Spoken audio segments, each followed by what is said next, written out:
Right welcome back to Big TV digital exclusive. కొలిక్కి వచ్చిన Meerpet murder case కీలకమైన ఆధారాలు కూడా బయటపడ్డాయి. అదే సమయంలో నిందితుడు కూడా మీడియా ముందుకు వచ్చాడు. కీలక ఆధారాలు కూడా సేకరించారు పోలీసులు. అయితే మిస్సింగ్ కేసును హత్య కేసుగా మార్చారు. తల వెంట్రుకలు, స్టవ్, ఇంకా వాటర్ బకెట్, హీటర్ దగ్గర రక్తం ఆనవాలు సేకరించినారు పోలీసులు ఇప్పటికే. అయితే ఆనవాలు మాధవనేని ఫార్మసీకి నుంచి ల్యాబ్ నిర్ధారించుకున్న తర్వాత బయటకు వస్తుంది. అయితే మరోవైపు కొనసాగుతున్న DNA విశ్లేషణ ఇంటర్నెట్లో మృతదేహం ఎలా ముక్కలు చేయాలి అని కూడా వెతికాడంట గురుమూర్తి. ఇంట్లో ఉన్న హాక్స్ బ్లేడ్తో తలను వేరు చేసి ముండాని 3 ముక్కలుగా నరికాడు గురుమూర్తి. అయితే బకెట్ వేడి నీటిలో ముక్కల్ని ఉడికించి దాని తర్వాత పెద్ద స్టవ్ మీదకి ముక్కలను కాల్చి బయటకు వాసన రాకూడదని ద్రావణాలను వాడకం చేస్తూ అయితే సొంతూరులో మహిళతో ఇంక ముందే గురుమూర్తికి రిలేషన్ ఉందని కూడా గుర్తించారు. అయితే ఈ విషయంలోనే గతంలో గురుమూర్తి పైన కూడా భార్య బంధువులు దాడి చేసినట్టు తెలుస్తుంది. అయితే ఈసారి భార్య మృతి తెలిసిన తర్వాత ఎలా రియాక్ట్ అవుతారోననే భయంతో ఈ నెల 15న మీర్పేటలో వెంకటమాధవిని హత్య చేశాడు. అయితే పోలీసులకి ఇప్పటికే అదుపులో ఉన్నాడు గురుమూర్తి. ఇవాళ మీడియా ముందుకి నిందితుడిని కూడా బయట పెడతామని పోలీసులు సమాచారం అందించారు. మరి ఈ కేసు పైన మరింత సమాచారం ఇవ్వడానికి మా ప్రతినిధి సాగర్ లైన్లో ఉన్నారు, వారిని తెలుసుకుందాం. సాగర్, చెప్పండి, మీర్పేట్ మర్డర్ కేసు ఒక కొలిక్కి వచ్చిందనే అనుకోవచ్చా? ఎందుకంటే బయటకు కూడా కీలకమైన ఆధారాలు కూడా బయటపడ్డాయన్నారు. అసలు దీని గురించి పూర్తి అప్డేట్స్ ఏంటి? సంచలనం సృష్టించినటువంటి వెంకటమాధవ్ హత్య కేసులో పోలీసులు ముందుగానే అనుమానించినట్లుగా మృతదేహాన్ని ముక్కలు చేసే భర్త హత్య చేసినట్లుగా కూడా నిర్ధారణకు వచ్చారు. ఎందుకంటే ఈ కేసులో దాదాపు 6 రోజులు దర్యాప్తు చేసినటువంటి మీర్పేట్ పోలీసులకు ఒక్క కీలక ఆధారం కూడా దొరకకపోవడంతో భర్త గురుమూర్తి హత్య చేసి ముక్కలు చేసినట్టుగా ఆయన కస్టడీలో పోలీసుల విచారణలో చెప్పిన విషయాలే నిజమయ్యాయని చెప్పుకోవచ్చు. ఎందుకంటే మొదట పోలీసులు గురుమూర్తిని విచారించిన సందర్భంలో భర్త గురుమూర్తి చెప్పినటువంటి విషయాలను పోలీసులు నమ్మశక్యంగా లేవంటూ వాటిని అనుమానంగానే పోలీసులు భావించారు. ఎందుకంటే ముక్కలు చేసి చెరువులో వేస్తానని చెప్పిన గురుమూర్తి స్టేట్మెంట్ ఆధారంగా గురుమూర్తిని తీసుకెళ్లి మీర్పేట్ జల్పల్లి చెరువు పూర్తిగా తనిఖీలు చేసిన పోలీసులకు ఇటు గురుమూర్తి ఇంట్లో ఆయన చెప్పినట్టుగా ముక్కలు చేయడము, కత్తి, ఈ వంటకు సంబంధించినటువంటి వంట గ్యాస్, కమర్షియల్ సిలిండర్ సంబంధించినటువంటి పొయ్యి, ఈ బకెట్, హీటర్ ఇవన్నీ ఉన్నప్పటికీ కేవలం ఒక్క ఆధారం లేకుండా కూడా ఇవన్నీ చేశాడా అని పోలీసులు మొదట అనుమానించిన నేపథ్యంలో దర్యాప్తును మరింత వేగవంతం చేశారు.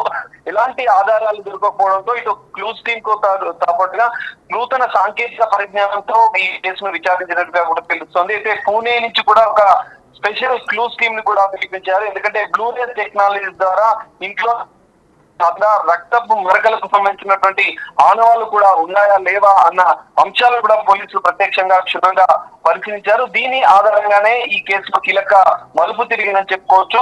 బ్లూరేస్ టెక్నాలజీ ద్వారా ఇంట్లో రక్తపు మరకలను గుర్తించినటువంటి పోలీసులు ఇటు వాటర్ హీటర్, బకెట్, ఇటు పొయ్యికి సంబంధించిన దానిపైన ఈమె శరీర భాగాలకు సంబంధించినటువంటి ఆనవాళ్లు, టిష్యూ, తల వెంట్రుకలు, రక్తపు మరకలు ఈ 3 ఈ కేసులో కీలకమని చెప్తూ వెంకటమాధవి హత్య జరిగితే ఆమె వెంట్రుకలు, ఎందుకంటే నిందితుడి గురుమూర్తి ఇంట్లో దొరికినటువంటి ఆ బాడీకి సంబంధించినటువంటి వెంట్రుకలు, ఆమె రక్తపు మరకలు, ఇటు బాడీ టిష్యూ ఈ 3 కేసులో కీలకంగా మారినాయని చెప్పుకోవచ్చు. దీని ఆధారంగానే ఇటు ఫోరెన్సిక్ ల్యాబ్ కు ఈ శాంపిల్స్ ని పంపించారు. క్లూస్ టీమ్ సేకరించినటువంటి ఈ 3 ఆధారాలను ఫోరెన్సిక్ సైన్స్ ల్యాబొరేటరీ FSL వాళ్ళు కూడా దీన్ని సేకరించిన నేపథ్యంలో దీన్ని బేస్ చేసుకొని DNA ఇటు నిందితుడు గురుమూర్తికి సంబంధించినటువంటి పిల్లలు, వెంకటమాధవి పిల్లలతో పాటుగా వెంకటమాధవి తల్లికి సంబంధించిన DNA శాంపిల్స్ కూడా ఇటు FSL అధికారులు సేకరించారు.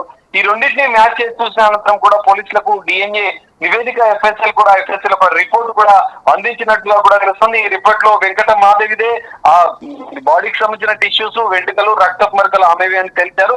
ఎట్టకేలకు ఈ కేసు అయితే పోలీసులు ఛేదించారని చెప్పుకోవచ్చు. సాంకేతిక టెక్నికల్ ఎవిడెన్స్ ని ఇక్కడ కోర్టులో కూడా ప్రొడ్యూస్ చేయనున్న FSL రిపోర్ట్ ఆధారంగా వెంకటమాధవిని భర్తే అతి కిరాతకంగా అత్యంత దారుణంగా హత్య చేసి ముక్కలుగా చేసి దాన్ని, ఎందుకంటే ఇక్కడ గురుమూర్తి హత్య చేసిన అనంతరం కూడా ఆమె మృతదేహానికి సంబంధించినటువంటి ఆనవాళ్లు లేకుండా వచ్చేయాలి. ఎందుకంటే గతంలో గురుమూర్తి ఇటు వారి ప్రకాశం జిల్లాలో తమ గ్రామంలో, ఎందుకంటే వెంకటమాధవిది ఇటు గురుమూర్తి ఒకే గ్రామం కావడం, గ్రామంలో కూడా కొన్ని విభేదాలు ఉండడం, గురుమూర్తికి సంబంధించినటువంటి అనేక ఆరోపణలు, ఒక మహిళతో ఇదే కుటుంబానికి సంబంధించినటువంటి దగ్గరి బంధువు మహిళతోనే అక్రమ సంబంధం పెట్టుకుంటారన్న ఆరోపణలు వచ్చిన నేపథ్యంలో గతంలోనే పెద్ద మనుషుల సమక్షంలో గురుమూర్తిని మందలించారు, ఆయనకు ఒక వార్నింగ్ కూడా ఇచ్చారు. ఈ నేపథ్యంలో పండగ సందర్భంగా ఊరికి వెళ్తే మరి ఈ విధంగా అవమానాలు గురవుతామని చెప్పి గురు వెంకటమాధవి భావించింది. ఇటు గురుమూర్తి ఏమో తన చెల్లి ఇంటికి వెళ్దామని చెప్పి ఈ ఇద్దరి మధ్య ఈ గొడవ సంక్రాంతి పండుగ జరగడమే ఈ మొత్తం హత్య ఉదాంతానికి కారణమైంది అని చెప్పుకోవచ్చు. అయితే ఈ అనుమానాలు ఉన్న నేపథ్యంలో గురుమూర్తి మళ్ళీ ఊరికి వెళ్తే పెద్ద మనుషుల సందర్భంలో ఇప్పటికీ వార్నింగ్ ఇచ్చిన నేపథ్యంలో వెంకటమాధవిని హత్య చేద్దామని తెలిస్తే ఆ కుటుంబ సభ్యులు ఊరుకోరు, తన పైన తనని బతకనివ్వరు అని భావించిన గురుమూర్తి ఆధారాలు లేకుండా చేయాలనుకున్నాడు. గతంలో చూసిన వెబ్ సిరీస్ ల ఆధారంగా కొన్ని క్రైమ్ థ్రిల్లర్స్ ని చూసిన నేపథ్యంలో వాటిని ఆధారంగా చేసుకొని మరికొన్ని ఆ క్రైమ్ థ్రిల్లర్స్ ను చూసి మృతదేహాన్ని ఎలా మాయం చేయాలి, ముక్కలుగా చేసి సాక్ష్యాలు లేకుండా ఆధారాలు లేకుండా ఎలా చేయాలని కొన్ని వెబ్ సిరీస్ చూసిన ఆధారంగానే వెంకటమాధవిని హత్య చేసిన అనంతరం కూడా ఆయన ముక్కలుగా చేసి వేడి నీటి బకెట్ లో హీటర్ ద్వారా వేడి నీటి మరిగే నీటిలో ఆ ముక్కలను పూర్తిగా మాంసం చేసి ఇటు బొక్కలను కూడా గ్యాస్ స్టవ్ పైన కాల్చి మొత్తం ముద్దలాగా రోకలితో దంచి వాటిని పూర్తిగా ఆనవాళ్ళు లేకుండా చేశాలన్న ప్రధాన ఉద్దేశంతో వాటిని చెరువులో కూడా కలిపినట్లుగా కూడా గురుమూర్తి తన పోలీస్ స్టేట్మెంట్ లో చెప్పిన పరిస్థితి. ఈ నేపథ్యంలో ఈ మొత్తం స్టోరీని విన్నటువంటి గురుమూర్తి విచారణలో కీలక విషయాలను తెలుసుకున్నటువంటి పోలీసులు ఎట్టకేలకు ఎఫ్ఎస్ఎల్ నివేదిక ఆధారంగా దర్యాప్తు చేసిన నేపథ్యంలో ఫోరెన్సిక్ ల్యాబ్ రిపోర్ట్ కూడా వచ్చినట్లుగా కూడా తెలుస్తుంది. కీలక విషయాలు కూడా ఇందులో బయటపడిన నేపథ్యంలో పోలీసులు ఎట్టకేలకు ఈ కేసుని ఛేదించారు. హత్య చేశాడు, స్టేట్మెంట్ లో చెప్పిన విధంగానే ముక్కలుగా చేశాడు, వాటిని ఆధారాలు కూడా చేయాలనుకున్నాడన్న కూడా కీలకంగా పోలీసులు ఆధారాలతో సహా సేకరించిన పరిస్థితి కూడా మనకు కనిపిస్తుంది. ఈ నేపథ్యంలో దీనికి సంబంధించిన గురుమూర్తిని రిమాండ్ తరలించే అవకాశం ఉంది. ఈ రోజు కానీ రేపు కానీ తరలించే అవకాశం, మీడియా ముందు గురుమూర్తిని కీలక ఆధారాలను కూడా పోలీసులు వెల్లడించే అవకాశం ఉంది. ఎట్టకేలకైతే సంచలనం సృష్టించినటువంటి ఈ వెంకటమాధవి హత్య కేసులో మీర్పేట్ మహిళా హత్య కేసులో మాత్రం భర్తే కిరాతకంగా హత్య చేశాడని చెప్పి పోలీసులు నిర్ధారించారు. మరికొద్ది సేపట్లో దీనికి సంబంధించిన కీలక అప్డేట్ కూడా పోలీసులు అధికారికంగా వెల్లడించే అవకాశం ఉంది. నిందితుడు గురుమూర్తిని కూడా రిమాండ్ తరలించే అవకాశం. మరి ఎలాంటి శిక్ష పడుతుంది అనేది కూడా ఇక్కడ కొంచెం ఆసక్తిగా మారింది. ఎందుకంటే రాష్ట్ర వ్యాప్తంగా సంచలనం సూచించినటువంటి ఈ కేసులో నిందితుడు గురుమూర్తి కట్టుకున్న భార్యని అత్యంత దారుణంగా కిరాతకంగా హత్య చేసిన గురుమూర్తికి ఉరిశిక్ష పడాలని చెప్పి ఇటు ప్రజల నుంచి ఇటు నెటిజన్ల నుంచి పెద్ద ఎత్తున వస్తున్న నేపథ్యంలో వార్తలు వస్తున్న నేపథ్యంలో ఇటు న్యాయస్థానం మరి ఎలాంటి శిక్ష విధిస్తుంది అనేది కూడా ఈ కేసులో పెద్ద కీలకంగా మారే అవకాశం అయితే మనకు కనిపిస్తుంది. లక్కి మరి సాగర్, ఈ కేసులో మిస్టరీ వీడిందని చెప్తున్నారు కాబట్టి పోలీసులు వివరాలను ఏమన్నా వెల్లడించే అవకాశం ఉందంటారా? లక్కి ఖచ్చితంగా, ఎందుకంటే ఇప్పటికే ఎస్ఎస్ఎల్ రిపోర్ట్ వచ్చిన నేపథ్యంలో డిఎన్ఏకి సంబంధించినటువంటి మ్యాచింగ్ అయినట్లుగా కూడా తెలుస్తుంది. ఈ నేపథ్యంలో పోలీసులు కూడా దీనికి సంబంధించి ఈ కేసుకు సంబంధించినటువంటి క్షుణ్ణంగా దర్యాప్తు చేసిన పోలీసులు టెక్నికల్ ఎవిడెన్స్ సేకరించి కూడా కోర్టుకు ఆధారాలు సమర్పించే అవకాశం ఉంటుంది. ఈ నేపథ్యంలోనే మీడియా కూడా ఈ కేసులో మొదటి నుంచి అనేక ఊహాగానాలు వస్తున్న నేపథ్యంలో నిందితుడు ఇంతే దారుణంగా ఇప్పటి వరకు వస్తున్న వార్తల నేపథ్యంలో ఇంత దారుణంగా ఇంత కిరాతకంగా గురుమూర్తి తన భార్యను చంపాడా అనేది అధికారికంగా వెల్లడించే వరకు కూడా పూర్తి స్థాయి ఆధారాలతో పోలీసులు అయితే చెప్పే అవకాశం ఉంది. ఇందులో కూడా ఇప్పుడు పోలీసులు అధికారికంగా వెల్లడించే అంశాల్లో కూడా కొన్ని కీలక విషయాలు కూడా బయటకు వచ్చే అవకాశం ఉంది. ఎందుకంటే ప్రధాన ఉద్దేశం ఏంటి, అసలు ఎందుకు హత్య చేయాలనుకున్నారో, హత్య చేసిన అనంతరం కూడా ఇంత దారుణంగా గురుమూర్తి తన భార్య వెంకటమాధవిని ఎందుకు ఇంత దారుణంగా ముక్కలు చేసి ఆధారాలు లేకుండా చేయాలనుకున్నాడు అనే అంశాలను కూడా పోలీసులు అధికారికంగా కూడా వెల్లడించే అవకాశం కూడా కనిపిస్తుంది. Lucky right, thank you so much Sagar.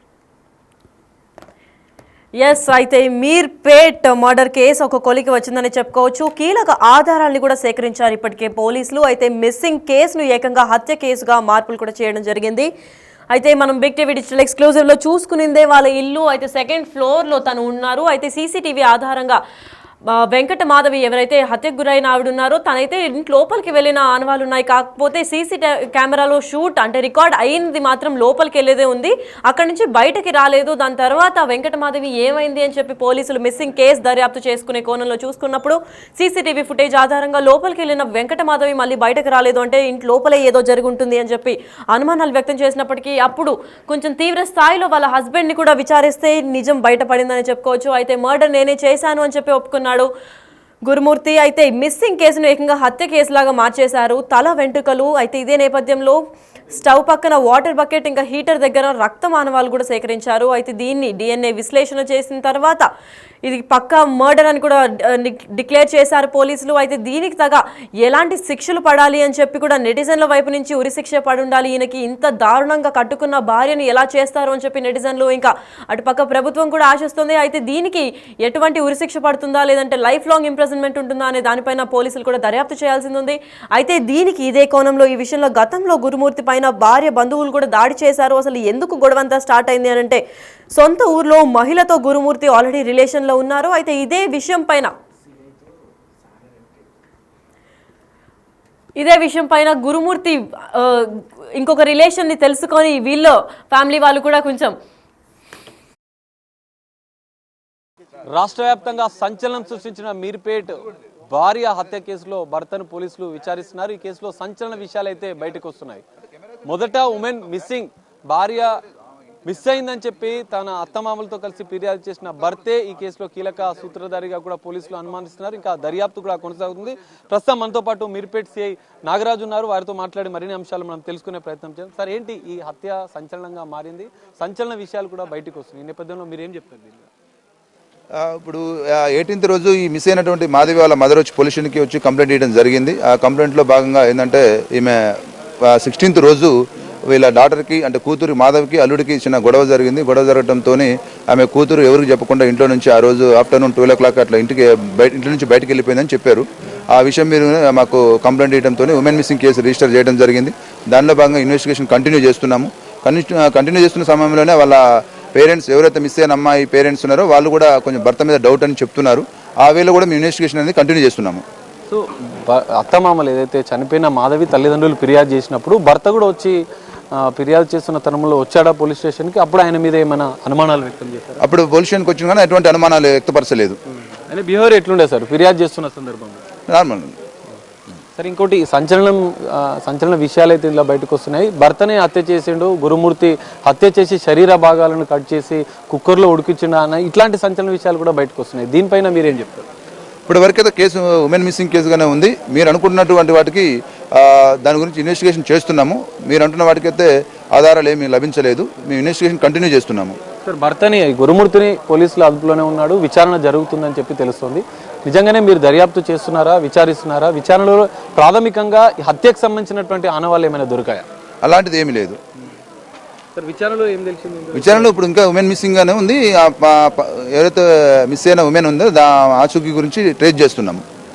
ఇంకోటి సీసీ కెమెరాలు కూడా పరిశీలించినట్లుగా కూడా తెలుస్తుంది. చుట్టుపక్కల గురుమూర్తి ఇంటి చుట్టుప్రక్కల వాళ్ళు కూడా ఏమంటున్నారు? మీ విచారణలో అసలు ఆమె మిస్ అయిందా లేదంటే హత్య జరిగిందా అని ఏమైనా నిర్ధారించారు ఇప్పటివరకు అయితే మిస్సింగ్ గానే ఉంది. ఇప్పటివరకు అయితే ఉమెన్ మిస్సింగ్ గానే అంటే మిస్ అయిందని అనుకుంటున్నాము. సీసీ కెమెరాలు ఏమైనా పరిశీలించారా సార్? కెమెరాస్ కూడా వెరిఫై చేస్తున్నాం. ఇంకా అన్ని ఉన్న కెమెరాస్ కూడా అక్కడ ఉన్నటువంటి వాళ్ళ ఇంటి దగ్గర ఉన్నటువంటి చుట్టుపక్కల ఉన్న కెమెరాస్ కూడా ఇంకా చూస్తున్నాము, వెరిఫై చేస్తున్నాము, ఇన్వెస్టిగేషన్ కంటిన్యూ చేస్తున్నాము. ఏమైనా ఇన్ఫర్మేషన్ ఉంటే మీకు చెప్తాము. సార్, ఇప్పటివరకు 4 రోజులు అయింది మీరు కంప్లైంట్ చేసిన అనంతరం కూడా 4 రోజులుగా మీరు దర్యాప్తు చేస్తున్నారు, భర్తని విచారించారు, తల్లిదండ్రులను కూడా విచారించారు. ఈ విచారణలో అసలు ఆమె ఉందా, బతికే ఉందా, చనిపోయిందా అన్న విషయం ఏమైనా తెలిసిందా? ఆమెకు సంబంధించినటువంటి ఎటువంటి సమాచారం మన దగ్గర లేదు. ఇంకా ఉమెన్ మిస్సింగ్ గానే ఉంది. ఉమెన్ మిస్సింగ్ లెక్కనే ఉంది. అంటే ఆమె మొబైల్ ఫోన్ కానీ ఇంకేమైనా పరిశీలించారా సార్? చూస్తున్నాం. అవన్నీ కూడా టెక్నాలజీ ద్వారా మొత్తం కూడా టెక్నాలజీని యూజ్ చేసుకొని కూడా మేము ఇన్వెస్టిగేషన్ కంటిన్యూ చేస్తున్నాం. సార్, ఫైనల్గా గురుమూర్తి అంటే నరికి ముక్కలు చేశారు, దానికి సంబంధించిన ఆనవాళ్ళు కూడా ఇంట్లో ఉన్నాయి. ఎందుకంటే దానికి సంబంధించిన కత్తులు, సంబంధించినటువంటి ఒక చెక్క మొద్దు, ఇవన్నీ కూడా ఆనవాళ్ళు ఇంట్లో ఉన్నట్లుగా కూడా తెలుస్తుంది. ఆ దర్యాప్తు అంటే ఆ కోణంలో కూడా మీరు ఏమైనా దర్యాప్తు చేశారా? అట్లాంటి ఆనవాళ్ళు ఇంట్లో ఏమైనా మీరు గుర్తించారా? ఈ క్రైమ్ ఎవిడెన్స్కి సంబంధించినటువంటి ఏమైనా స్వాధీనం చేసుకున్నారా ఇప్పటివరకు? ఇప్పుడు ఎవరైతే మిస్ అయ్యారో ఆ మాధవి వాళ్ళ పేరెంట్స్ అయితే వాళ్ళ హస్బెండ్ మీద డౌట్ అని చెప్తున్నారు. ఇప్పుడు మీరు చెప్తున్న వాటికి అయితే మా దగ్గర ఎటువంటి మనం ఆధారాలు లభించలేదు. మిస్సింగ్ కేసు రిజిస్టర్ చేసినాం కాబట్టి ఆ వేళనే ఇన్వెస్టిగేషన్ అనేది కంటిన్యూ చేస్తున్నాము. వాళ్ళు చెప్తున్న డౌట్ ప్రకారం కూడా ఇన్వెస్టిగేషన్ అనేది చేస్తున్నాము.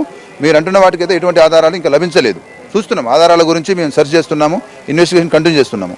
చెరువులో కూడా ముక్కలు పడేశారని కొన్ని అంటే రూమర్స్ వస్తున్నాయి. దీనిపైన మీరు ఏం చెప్తారు? చెరువులో కూడా ఏమైనా మీరు వెతికే ప్రయత్నం చేశారా దీనికి సంబంధించి? అటువంటిది అయితే ఏం సమాచారం లేదు. చెరువు దగ్గర పడ్డట్టు కానీ ఈ కుక్కకు సంబంధించిన దాని కానీ అది ఫాల్స్, టోటల్లీ ఫాల్స్. అది ఆ డాగు దాని మీద ఇట్లా చేసిరని చెప్పి అనేది కానీ అది టోటల్లీ ఫాల్స్. అది ఆ చెరువు దగ్గర ఉన్న దానికి కూడా ఎవిడెన్స్ చూస్తున్నాము. సరే, గురుమూర్తి మాజీ ఆర్మీలో పనిచేసినటువంటి వ్యక్తి కూడా అని తెలుస్తుంది.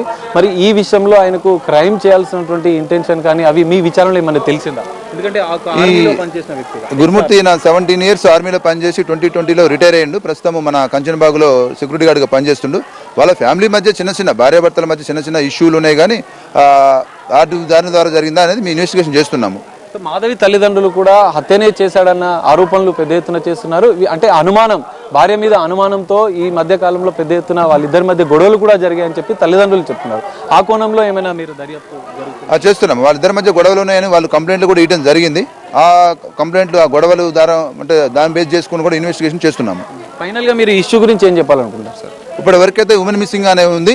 వాళ్ళ పేరెంట్స్ కూడా వాళ్ళ హస్బెండ్ మీద, మాధవి వాళ్ళ హస్బెండ్ మీద అనుమానం అని చెప్తున్నారు. ఆ యాంగిల్లో కూడా మేము ఇన్వెస్టిగేషన్ అనేది చేస్తున్నాము. పూర్తి వివరాలు మీకు చెప్తాము. హత్యనా లేదంటే మిస్సింగ్ గానే ఉంది ఇప్పటి వరకు. ఇది పరిస్థితి. అనేక రూమర్స్ వస్తున్నాయి కానీ సంచలన కేసులు అయితే ఇంకా దర్యాప్తు అయితే కొనసాగుతుంది. గురుమూర్తిని ఇంకా విచారిస్తున్నాము.